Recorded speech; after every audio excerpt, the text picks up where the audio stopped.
Hello everyone, today's topic is electric field and electric potential relation हम यहाँ discuss करेंगे। ठीक है, देखो हमारे पास एक सोर्स चार्ज दिया हुआ है and we have a test charge at point A where electric potential VA हमने अज्यूम किया हुआ है।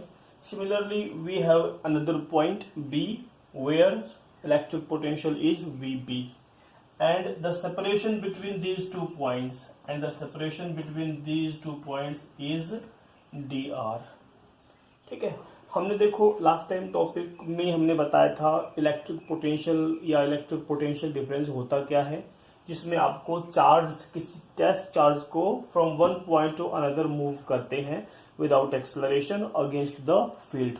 तो हमें यहाँ पर देखो यही देखना है कि यहाँ पर भी हम इस टेस्ट चार्ज को यहाँ from A point to B move करने वाले हैं, जिसमें स्मॉल डिस्प्लेसमेंट हमने dB या dr हमने यहाँ पे लिया है, F जो कि यहाँ पे फोर्स है। ठीक है, और एक्सटर्नल जो फोर्स हम यहाँ अप्लाई कर रहे होंगे अगेंस्ट द फील्ड, तो वो विदाउट एक्सेलरेशन वो फोर्स हमारे पास क्या है F, और F जो कि फोर्स है इसको आप कैसे बताओगे, इसको हम कैसे लिखेंगे, फोर्स क्या होती है चार्ज इनटू इलेक्ट्रिक फील्ड। तो यहाँ देखो इस पॉइंट पे चार्ज हमारे पास क्या है, चार्ज हमारे पास है Q0 और फील्ड यहाँ पे क्या होगा इलेक्ट्रिक फील्ड, यानी हमने अज्यूम दैट E। तो F वेक्टर क्या है चार्ज इनटू इलेक्ट्रिक फील्ड है। ठीक है, और यहाँ हम नेगेटिव साइन इसमें लगा सकते हैं बिकॉज अगेंस्ट द फील्ड हमें यहाँ पे वर्क करना है। और देखो बिकॉज हम यहाँ देखेंगे इस स्मॉल डिस्प्लेसमेंट dr के लिए हमें स्मॉल वर्क डन यहाँ पे फाइंड करना है। Small work done for bringing the charge from one point two another. तो वो स्मॉल वर्क डन क्या है विदाउट एक्सेलरेशन dW। तो वो क्या होगा हमारे पास F वेक्टर, या नॉर्मली आप अगर आप यहाँ ऑलरेडी नेगेटिव ले चुके हो तो F इंटू dr। फोर्स की वैल्यू हमारे पास क्या है negative of charge into electric field है मैग्नीट्यूड वाइज, और dr हमारे पास क्या है ये स्मॉल सेपरेशन है dr। ठीक है, तो यहाँ देखो एक फर्स्ट इक्वेशन हमारे पास वर्क डन की ये बन जाती है। लेकिन देखो हम जानते हैं यहाँ पे ऑल्सो इसके अलावा वर्क डन फाइंड करने का एक और तरीका होता है। वर्क डन यानी स्मॉल वर्क डन अगर आप यहाँ पे देखोगे तो एक और वर्क डन का फॉर्मूला क्या होता है चार्ज इनटू पोटेंशियल डिफरेंस। तो यहाँ देखो चार्ज हमारे पास क्या है Q0, charge into potential difference between these 2 points will be VB और माइनस VA। इस तरह से चार्ज इनटू पोटेंशियल डिफरेंस भी हमें क्या देता है वर्क डन देता है। और जो फर्स्ट केस में हमने वर्क डन कैसे निकाला फोर्स इनटू डिस्प्लेसमेंट करके। तो यहाँ ऐसे हमारे पास ये दो इक्वेशन बन जाती है फर्स्ट एंड सेकंड, और दोनों ही केस में आपके पास left hand side work done will be same, तो right hand side also same होगी। तो इम्प्लाइज दैट हमारे पास यहाँ देखो ऊपर देखेंगे तो negative of charge into electric field into dr will be equals to charge हमारे पास जो है एज इट इज Q0, और ये जो हमारे पास दिया हुआ है potential at B minus potential at A, जिसको हम पोटेंशियल डिफरेंस dV से रिप्रेजेंट करेंगे। ठीक है, तो यहाँ देखो इलेक्ट्रिक फील्ड चाहिए हमको, Q0 कैंसल्ड आउट हो जाएगा, electric field will be equals to negative, ये नेगेटिव इधर आ जाएगा, इसको हम dV अपॉन ये dr आपका इधर डिनोमिनेटर में आएगा dV अपॉन dr। तो एक ये हमारे पास एक रिजल्ट यहाँ पे बनता है कि इलेक्ट्रिक फील्ड क्या होता है negative of dV upon dr। इस वैल्यू को हम क्या बोलते हैं, इस देखो यहाँ जब भी किसी ये इलेक्ट्रिक पोटेंशियल है, पोटेंशियल का अगर आप विद रिस्पेक्ट टू लेंथ क्या करो डिफरेंशिएशन करते हैं तो हमें क्या क्या बोलते हैं उसको ग्रेडियंट। तो यहाँ जो ये dV अपॉन dr है that is called potential gradient, potential gradient के नाम से हम इसको जानते हैं dV अपॉन dr। ठीक है, तो देखो यहाँ एक सिंपलेस्ट रिजल्ट हमारे पास है E is equal to negative of dV upon dr। यहाँ ये नेगेटिव साइन क्या रिप्रेजेंट करता है, देखो नेगेटिव साइन यहाँ पे रिप्रेजेंट करता है कि जो आपका पोटेंशियल डिक्रीज हो रहा है उसके डायरेक्शन में क्या होता है, इलेक्ट्रिक फील्ड होता है। Electric field is in the direction in which potential decrease is steepest. देखो यहां आप लिखोगे, कैसे बताओगे कि इलेक्ट्रिक फील्ड आपका उस डायरेक्शन में होगा जिस डायरेक्शन में पोटेंशियल जो डिक्रीज हो रहा होगा। ठीक है, पोटेंशियल वेट। तो यहां देखोगे आप नेगेटिव साइन क्या रिप्रेजेंट करता है, negative sign represents that electric field is in that direction in which potential decrease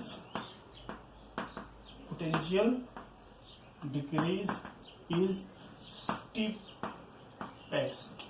steepest। यानी जिस डायरेक्शन में पोटेंशियल डिक्रीज ज्यादा हो रहा होगा या जिस डायरेक्शन में पोटेंशियल डिक्रीज हो रहा है उस डायरेक्शन में हमारे पास इलेक्ट्रिक फील्ड की डायरेक्शन होती है। तो जैसे हम इसके लिए जैसे मान ली हमने कोई नंबर ऑफ पोटेंशियल्स के इक्वी पोटेंशियल सरफेसेस दिखाए। हमने अज्यूम दैट यहाँ हमारे पास 60 वोल्ट पे है, यहाँ 50 वोल्ट पे है, यहाँ हमारे पास 40 वोल्ट है, यहाँ 30 है, यहाँ 2। इस तरह से ये जो सरफेसेस है हमारे पास इक्वी पोटेंशियल सरफेसेस, जिन पर पोटेंशियल देखो यहाँ 60 है, यहाँ 50 डिक्रीज हो रहा है। तो पोटेंशियल जिस डायरेक्शन में डिक्रीज हो रहा होगा उसी डायरेक्शन में हम क्या दिखाएंगे, इलेक्ट्रिक फील्ड की डायरेक्शन भी दिखाएंगे। तो इलेक्ट्रिक फील्ड की डायरेक्शन कहाँ होगी, left to right, perpendicular to the equipotential surfaces. अब देखो यहाँ जो रिजल्ट हमने लिखा है इसको एक और तरीके से लिखा जाता है, because electric field is a vector quantity. ठीक है, इलेक्ट्रिक फील्ड जो कि एक वेक्टर क्वांटिटी है, सो उसको आप कैसे लिखोगे, e x into i cap, e y into j cap, e y e z into k cap. इस तरह से हम लिख सकते हैं। तो यहाँ देखो ये जो डी आर है, ये डी आर आपका एक्स भी हो सकता है, आर जो कि है एक्स भी हो सकता है, वाई भी हो सकता है और जेड भी हो सकता है। तो यहाँ देखो इसको एक हम ऑपरेटर की फॉर्म में रिजल्ट को लिखते हैं कि ई वेक्टर जो होता है इसको हम negative of curly over curly R, और ये वी हमने यहाँ पे लिखा है।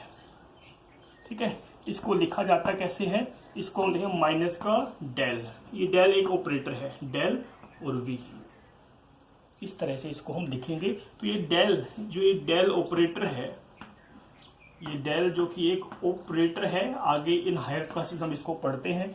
तो डेल को कैसे लिखा जाएगा, तो डेल यहाँ पे क्या होता है, डेल जो कि होता है जैसे कि हमने curly over curly X plus curly over curly Y plus curly over curly Z, यानी पार्शियल डिफरेंशिएशन होगा। अब जो भी यहाँ वैल्यू आप लिखो, अगर आप v करते हो तो यहाँ v यहाँ भी आएगा, v यहाँ भी आएगा और v यहाँ भी आएगा।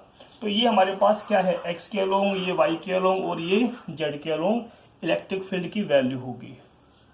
ठीक है, तो जो आप यहाँ लिख रहे हो जैसे डेल्टा अगर आपने v लिखा है तो यहाँ ये v यहाँ भी आएगा, v यहाँ भी आएगा और v यहाँ भी आएगा। ठीक है, और ये वैल्यू क्या है हमारे पास, ये वैल्यू किसकी है, इलेक्ट्रिक फील्ड की वैल्यू है। तो इलेक्ट्रिक फील्ड का ये हमारे पास x कंपोनेंट, ये y कंपोनेंट, ये z कंपोनेंट होगा।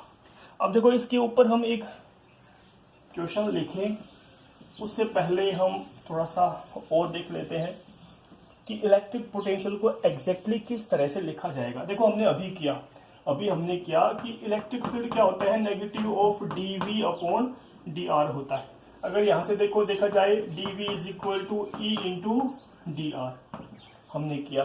ठीक है, इंटीग्रेट करो, इसको इंटीग्रेट करोगे तो सपोज दैट यहाँ v1 टू v2 और ये हमने किया r1 टू r2, यहाँ क्या बनेगा v2 माइनस v1, यहाँ देखोगे माइनस है, इलेक्ट्रिक फील्ड बाहर निकल जाएगा। या देखो because potential difference scalar quantity है, तो स्केलर क्वांटिटी दो वेक्टर क्वांटिटीज का डॉट प्रोडक्ट होता है। ठीक है, तो negative of integration r1 to r2, इसको आप लिख सकते हो E vector dot D R vector. ठीक है, अब देखो हम चाहते हैं यहाँ पे इलेक्ट्रिक पोटेंशियल को बताना। अब इलेक्ट्रिक पोटेंशियल को आप कैसे बताओगे, देखो इलेक्ट्रिक पोटेंशियल में कैसे बात बनेगी कि चार्ज आपका इन्फिनिटी टू एनी पॉइंट लाना होता है। तो यहाँ देखो अगर ये R1 आपका इन्फिनिटी टू R2 आपका R हो जाए और यहाँ ये V1 आपका 0 हो जाए, ठीक है, V2 को हम क्या बोल देंगे, V बोल देंगे। तो ये सब कब होगा, जब आप इलेक्ट्रिक पोटेंशियल बता रहे होंगे।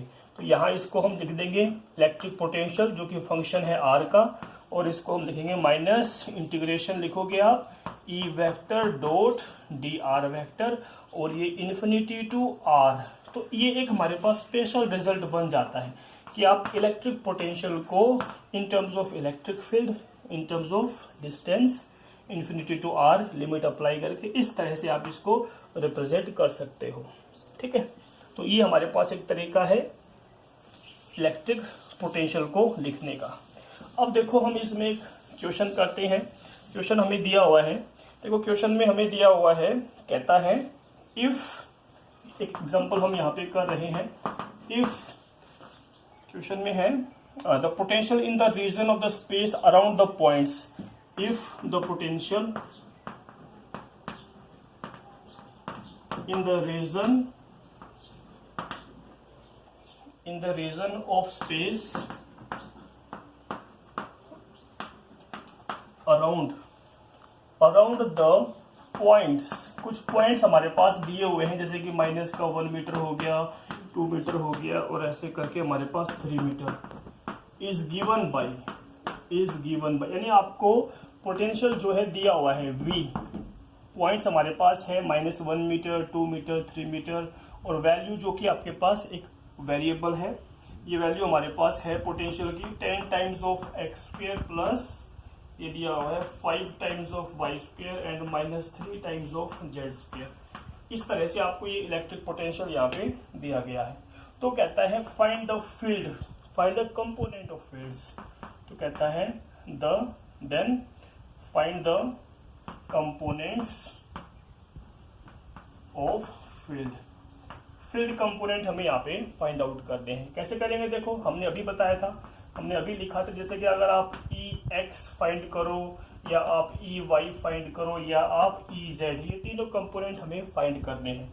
इसका हमने अभी क्या था, माइनस करली V ओवर करली X आप करोगे, EY निकालोगे तो नेगेटिव ऑफ करली V अपॉन करली Z करना है, EZ करोगे तो करली V ओवर करली Z, यहाँ हमारे पास करली Y, यानी पार्शियल डिफरेंशिएशन करना है with respect to x, with respect to y, with respect to z, किसका, इस पोटेंशियल डिफरेंस जो आपको दिया हुआ है।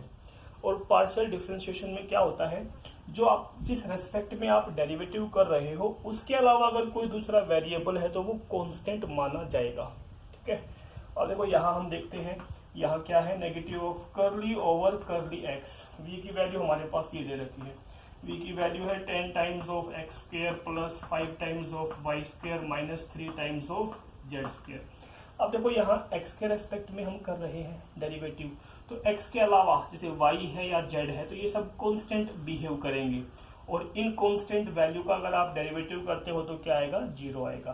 तो हमारे पास सिर्फ x का डेरिवेटिव करना है। देखो ये वैल्यू हमारे पास आएगी, यहाँ x में 10 आपका कांस्टेंट बाहर निकल जाएगा, x की 2, x की पावर n वाला फॉर्मूला अप्लाई करना है आपको, n आगे आ जाएगा, होता है ना फॉर्मूला, क्या होता है फॉर्मूला, d अपॉन dx। अगर आप कर रहे हो x की पावर n है तो x की पावर n -1 होना है, और n पावर आपकी आगे आ जानी होती है, n इंटू एक्स की पावर n -1। तो यहाँ पर देखो ये 2 आपका आगे आ जाएगा, तो ये इंटू में ट्वाइस ऑफ x वैल्यू हमारे पास बच जाएगी, माइनस आपका बाहर है। और देखो यहाँ इनिशियली हमारे पास पॉइंट्स दे रखे हैं, ये x, ये y और ये z। ये -1 मीटर x रिप्रेजेंट कर रहा है, सेकंड पॉइंट y, और ये तीसरा पॉइंट z रिप्रेजेंट कर रहा है। तो x की वैल्यू कितनी आएगी, 10 इंटू 2, और x हमारे पास कितना है, 1, -1 है तो 10 इंटू 20, तो 20 मीटर, नहीं पोटेंशियल इलेक्ट्रिक फील्ड देख रहे हैं तो वोल्ट मीटर इनवर्स इसकी यूनिट हमारे पास होती है, ठीक है। सिमिलरली यहाँ देखेंगे, अगर देखो विद रिस्पेक्ट टू y आप इस वैल्यू को डेरिवेट करोगे तो ये 0, सिर्फ ये वैल्यू बचेगी हमारे पास, तो आएगा negative of 5 times of twice of y की वैल्यू कितनी है, 2 मीटर है, तो नेगेटिव ऑफ 5 इंटू 2 इंटू 2, तो कितनी वैल्यू आएगी हमारे पास, 5 इंटू 2 10 इंटू 2 20, तो नेगेटिव ऑफ 20 हमारे पास यहाँ वोल्ट मीटर इनवर्स। सिमिलरली देखो थर्ड वैल्यू हमारे पास ये है, इसमें देखो जेड के रेस्पेक्ट में डेरिवेट करना है इसको, ठीक है। तो एक्स और वाई आपके पास 0 रहेगा, तो नेगेटिव रहेगा हमारे पास। ये वैल्यू आएगी आपके पास 3 इंटू ट्वाइस ऑफ जेड, ऐसे करके। तो negative of 3 into 2 into Z की वैल्यू कितनी है हमारे पास 3 है। तो फाइनली आपके पास आंसर कितना आएगा यहाँ पे 3 इंटू 2 6 इंटू 3 जा 18 वोल्ट मीटर इनवर्स। इस तरह से हमारे पास ये वैल्यूज आनी है, ठीक है। तो ये आपको यहाँ पे देखना है, अगर x के अलोंग फाइंड करते हो तो with respect to x partial derivative, y निकालना है तो with respect to y potential का पार्शियल डेरिवेटिव करना है, और electric field along z direction निकालना है तो पोटेंशियल का with respect to z partial derivative हमें करना होता है। तो